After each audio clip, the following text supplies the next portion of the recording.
la empresa de Bill Gates se dividió, nada más ni nada menos, y todo siguió funcionando, además con los problemas que puede tener, pero todo siguió funcionando. Estamos en línea, como les decía, con Javier Timmerman, analista financiero, titular del grupo AdCap y co-founder de Banza. Javier, ¿cómo va? Marco Cittadini aquí en Radio 10, ¿cómo te va?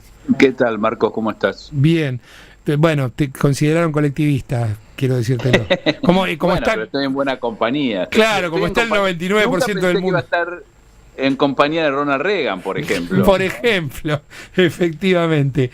Bueno, digo, ahí dabas una primera respuesta a una de las de los ítems que uno puede mencionar del discurso de Javier Milei, que es la defensa del monopolio, algo que a nadie más o menos sensato en discusiones se le puede ocurrir hacerlo así abiertamente, ¿no?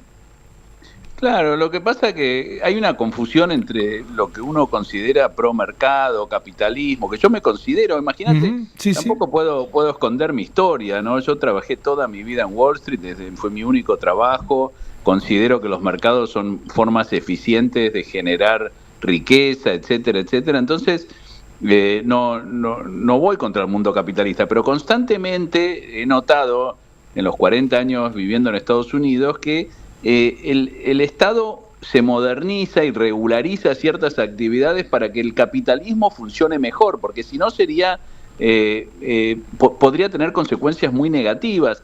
Y por eso vemos regulación, por ejemplo, después de la crisis del 2008, de las hipotecas, cuando se había liberalizado todo lo que fue el otorgamiento de hipotecas, y sin embargo creó una crisis que hundió, casi sacude al capitalismo americano, y sin embargo, o sea, que fue una crisis violentísima, donde muchísima gente perdió sus viviendas, etcétera. Y eso causó que los demócratas y los republicanos en el Congreso redacten normas para que ese tipo de cosas no pasen, para que haya más control sobre el otorgamiento de hipotecas, etcétera, etcétera. Y como ese puedo darte 1000 ejemplos, pero tal vez el más anecdótico que a mí me gusta dar, porque yo llegué a Estados Unidos a estudiar en la Universidad de Columbia en el año 1982, y ese mismo año en Estados Unidos hubo un acontecimiento económico muy importante, que fue que el gobierno de Estados Unidos, el Departamento de Justicia de Estados Unidos, el Ministerio de Justicia de Estados Unidos, ordenó a la principal o la única empresa de telecomunicaciones, que se llamaba AT&T, a dividirse en 10 o 15 empresas, porque decían que tenía que era una empresa monopólica. ¿Qué significa que era monopólica? Que controlaba todas las comunicaciones de llamadas locales, llamadas internacionales, pero también las guías telefónicas, los equipos tecnológicos que se usan, todo controlaba, porque imagínense el mercado en Estados Unidos, que una compañía controle todo eso. Y ellos protestaron, patalearon, pero la justicia avaló esa forma de desmonopolización. ¿Y qué pasó? Pasó que el boom tecnológico en Estados Unidos creó, se exacerbó, justamente porque había más empresas compitiendo, más competencia, mejores precios, etcétera. Si uno tiene una sola empresa, ¿qué incentivos tiene esa empresa para modernizarse, para crear productividad? Bueno, toda esa concepción del mundo es la que Milei hoy trató de explicarle. No, todo eso no se metan en nada. Pero la experiencia de los líderes occidentales es que en sus países, cuando no se metieron en nada, hubo problemas. Y esto va ya directamente por arriba de las políticas de Thatcher o de Reagan o de muchas personas que han sido liberales y que han tenido una concepción más liberal de la economía, ¿no? Sí. Por eso cuando... Sí. Te interrumpí, perdóname, pero te iba a preguntar en esta misma línea de lo que venís contando. Uno ve que en el mundo, digo, con todas las críticas que uno puede tener, Sin embargo, hay algunos temas, el tema cambio climático, la cuestión vinculada al género, la inteligencia artificial, hay discusiones que se están dando en el mundo, que por supuesto Milei las niega casi todas, y hoy lo hizo allí en el foro de Davos, con un discurso que parece más por lo menos de la Guerra Fría para atrás, digamos. Mi pregunta es, por supuesto, desde ya que me interesa cómo ves que esto puede impactar en el desarrollo de la Argentina, pero sobre todo cómo es visto en el mundo un discurso como este. En todo caso, si puede tener asideros, si los que estaban allí sentados creerán que es un lunático o en todo caso verán que es una posibilidad de hacer negocios con más rinde que en otros lugares, porque esa mirada seguro que vos la tenés más allá de no haber estado ahí sentado en el foro, claro, ¿no?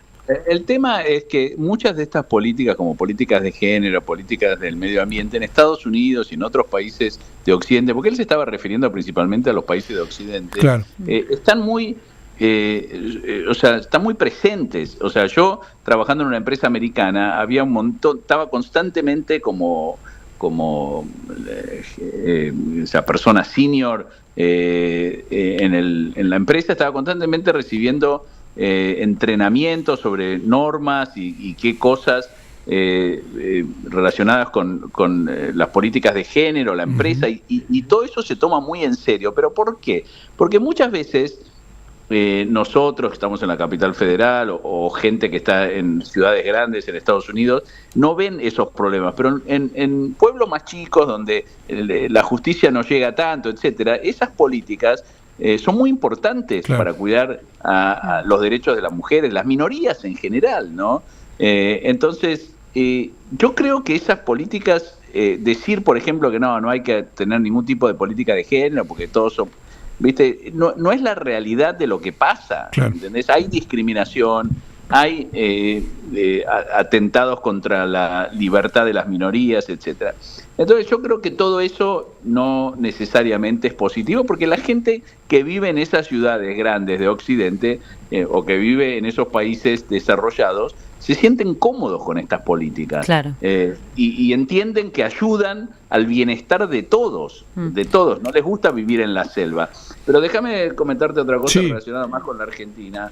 Es que yo creo que lo que está tratando, me parece, Milei es de alguna forma decir, miren, la Argentina que nunca cambió, ahora va a cambiar. Y tratando de incentivar de la manera que él puede a los empresarios a que vean que hay un nuevo rumbo en la Argentina donde ellos van a poder. Porque termina siempre diciendo, acá tienen un socio si quieren ganar plata, más o menos.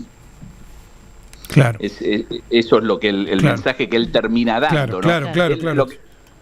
Javier, lo que pasa es que él, sí, tiene una concepción.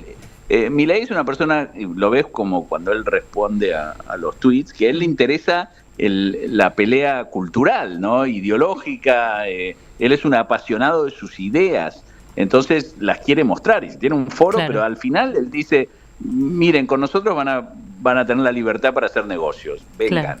Bueno, respecto de la libertad, mira, te quería preguntar, porque Milei siempre hace mucho hincapié en este famoso índice, el índice de libertad económica, ¿no? Que a partir de algunos criterios busca demostrar cuáles son aquellos países que sin o con la intervención mínima del Estado pueden llevar adelante un crecimiento próspero.